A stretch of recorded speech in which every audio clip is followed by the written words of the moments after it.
Class 11 physics, angular displacement. So what do I mean by angular displacement? If you are traveling in a circle, if there is a point that is traveling in a circle, so if this is the point A and after a time t it moves to point B. Let's suppose O is the origin and we draw this. So this is the position vector OA. Now, and this is the position vector of B point OB.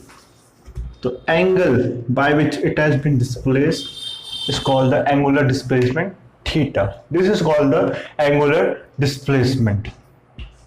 So angular displacement is defined as the angle that is swept by its position vector in any given time if the body is moving in a circular motion. Now arc AB will represent is like this.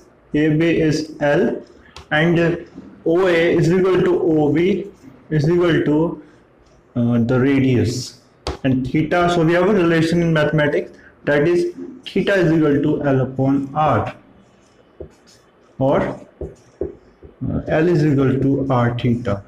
Arc is equal to radius into theta. This is the relation we have between the angular displacement, the arc and the radius of the circle. Further, pi radian is equal to 180 degree. If we use the relationship, if we have to change the angle between theta and radian, so this is the relationship.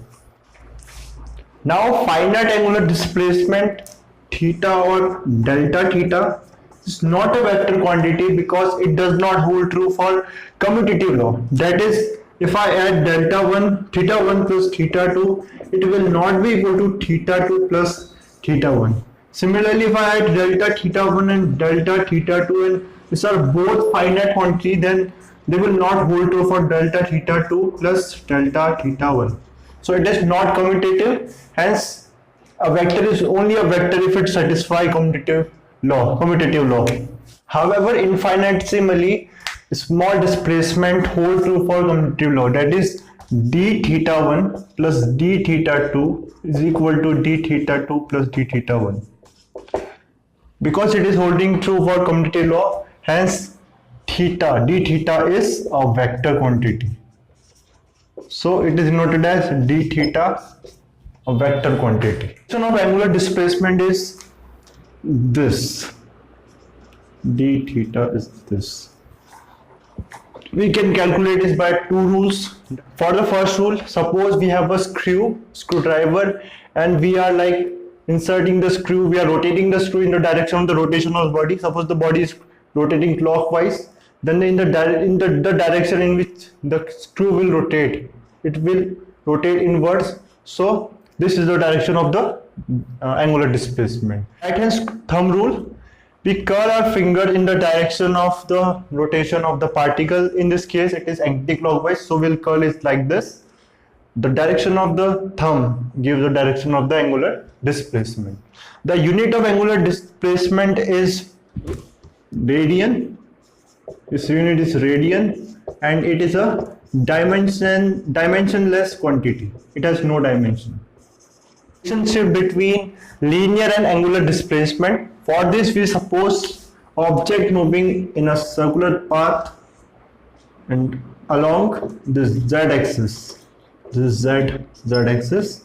So the object is moving from A to B. At point A, it's at point A. This point B.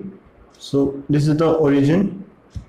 Suppose the origin is at the center, and this will the first vector, that will be r1 vector, position vector r1.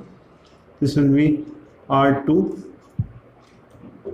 So the linear displacement will be this line.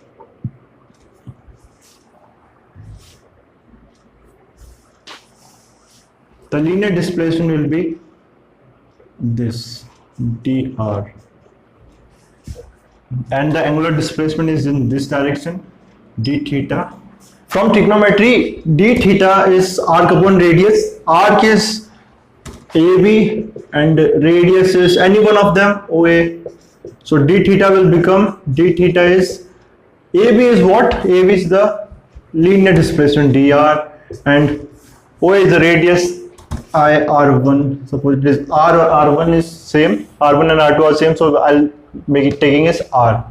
So this is the relation, dr is r d theta. This is the relation between the angular displacement and linear displacement. All of them are in vector, so we'll use it as it will be the product, cross product of, for obtaining dr, the angular displacement, we have to cross product radius and d theta. If you want to find the direction of this dr, we can see is like this. R is in the direction, like r is the direction, and d theta is the direction here, z along z axis. So this will be the direction of dr from right hand square root. Now suppose there is a body at point A in a circle, it moves to point B in time t and moves to point C in time t2.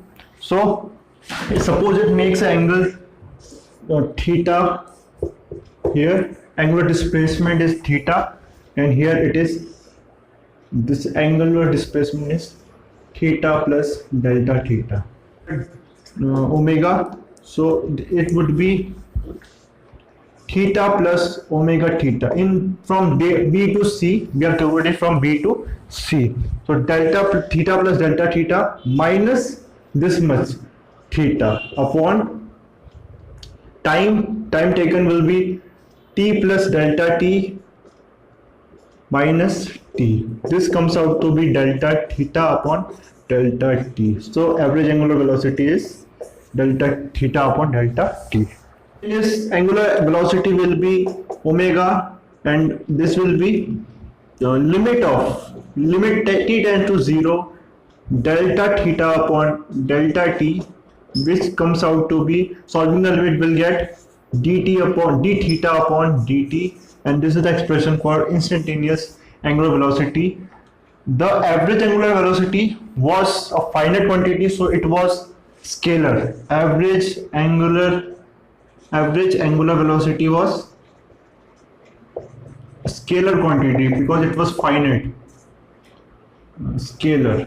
But our instantaneous average velocity is, omega is scalar, is vector, because it is for infinitesimal small distance. Its SI unit is radian per second. Its dimension formula is m0 l0 t minus 1.